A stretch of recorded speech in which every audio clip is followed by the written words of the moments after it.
Sanibonani. Nansi enye bafuthe encane nje encane. Ngiyazi ukuthi abaningi abafuna ukizwa. Kukhona umuntu othi azi mina ngithwasile ngaqeda. Kodwa idlozi lami alingiphi mina umathandana. Alingiphi umaqondana wami. Uma ngithola abantu noma nje mangithola abantu siyahlukana. Inkinga nansi mntakamkhulu. Inkinga wena uthi mawuqoma umuntu wesilisa uqomela ubuhle. Uthi wena mawushela ushelela ukuma kahle. Uqomela ukuthi umuntu drive iMercedes.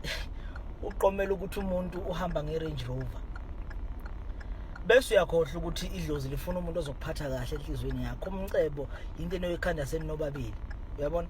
Thina sisuke sikhohlwa ukuthi idlozi lisifunela umuntu ozosithanda. Idlozi likufunela umuntu ozokuphatha kahle ongeke ahlale ekukhalisa. Idlozi likufunela umuntu ozothi mawuthi uyophahla engathi uye emadodeni. Understand ukuthi kuyini uphahla. Likufunela umuntu ongeke akuhluphe ongeke akushaye man. Thina siya ngokuthi muhla uthi ngimqome bese ifike yakushaya ekukhahlele masethola abanye because nabanye bazothi muhle bemqome. Ngcono nje mfowethu uma uyihlelele nemfene yakho nje akekho umuntu ozothathela imfene yakho phela nje mayikuphatha kahle. Angisho uqoma nabantu ababi but futhi akekho umuntu omubi. But uma uyihlelele nemfene yakho nje mfowethu kungcono kunokuthi uhlale nomuntu ozokuhlukumeza.